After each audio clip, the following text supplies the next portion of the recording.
the world's biggest economies, the way we use materials is hugely wasteful. Every time something ends up in landfill, we're losing not only valuable resources, but also the energy it took to make that product in the first place. To move away from this take, make, dump economy towards something that's more sustainable, we need people with the will and the skills to make it happen. So, Rebecca, this is the Brixton Remakery. It is. What is a Remakery?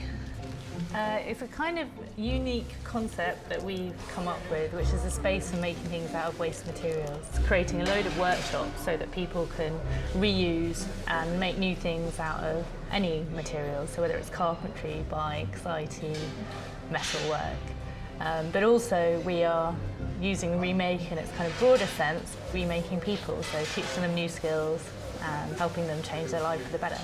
So this is our sort of Aladdin's cave of materials, and almost everything in here would have been chucked away to landfill, and we've rescued through one means or another to be able to use on the site. Wow. So we've got paint, wood, a load of doors, again from a refurbishment, and some of those doors are just really good, solid quality doors, and you know, they would have ended up in landfill. When you think about all the water that went into that tree growing, the carbon that the tree would have been storing, it's such a waste if that wood ends up in landfill. Because yeah, I mean, it's all perfectly usable, you just need to have the right reason to use it. Wow, you've got loads of pianos here. Are they in tune? Probably not, I think. Pretty good.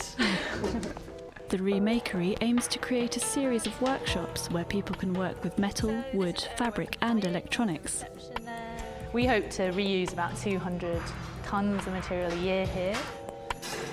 When you put loads of different people together and all these skills emerge that people didn't know they had, or places emerge like this place that didn't exist before, so it's a kind of just putting a spark in, like with a fire, and then loads of stuff can come out of it. But their first job is to remake the space.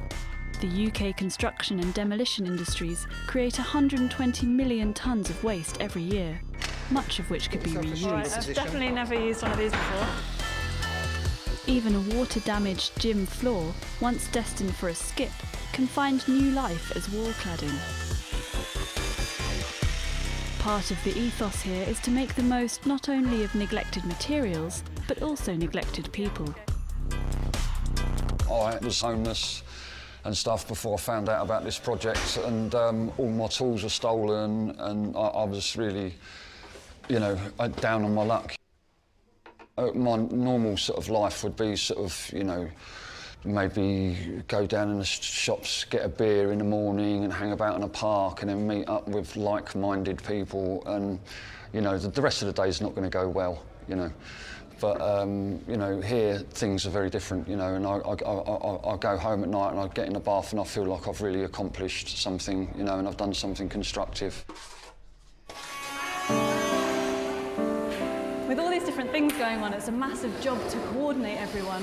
And there's a guy called Winford, who I've heard is the one who keeps everyone in line. Winford is so dedicated he's come in today even though his wife thinks he's still in bed with the flu. He manages the community payback team who are sent here by the probation service. Somebody has to be responsible for them. I've been here since January, full-time. This small section was done by some boys from Brixton prison. As different parts of the community come in contact with the Remakery, more people begin to see the opportunity in waste. We've got lots of people who get involved with us, even though they come a bit apprehensive at first. Once 2 or 3 visits, police just grab hold of them and they become like a part of it. Since it began 12 months ago, hundreds of people have given thousands of hours of their time. Brixton People's Kitchen. I'll have one. They should be pretty hot. So what is the Brixton People's Kitchen? Wow, we collect surplus food from kind of stores around the borough and bring that together and cook it all up, and then we sit down and eat it together. So it's all about reducing food waste and It's getting quite food nice. together. Yeah? Giving it the thumbs up. Cycling around the area on a refurbished bike-turned-mobile restaurant, the Brixton People's Kitchen is one of the organisations that's benefiting from the Remakery.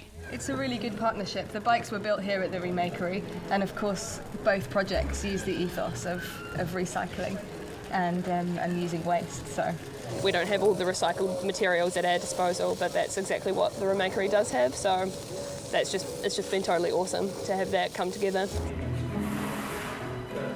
Every time you look in one of these, there's something else going on. I think we've got some windows turning into doors.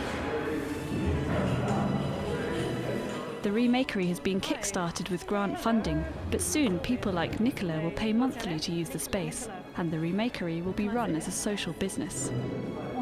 I asked a load of builders whether they recycle tiles, and they said no, they just throw them away if they're broken. So I thought I'd just make some money out of them.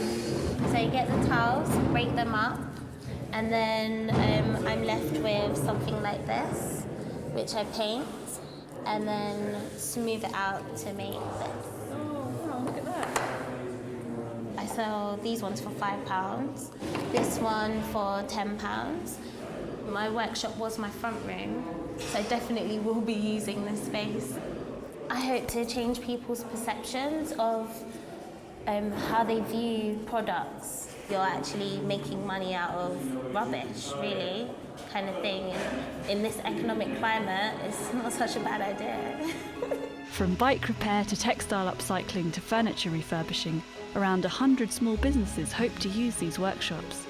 And the model they're pioneering could form the basis of a new national network that transforms the way we use materials. If we share our resources, I think it's amazing what progress can be made and how that can push communities forward,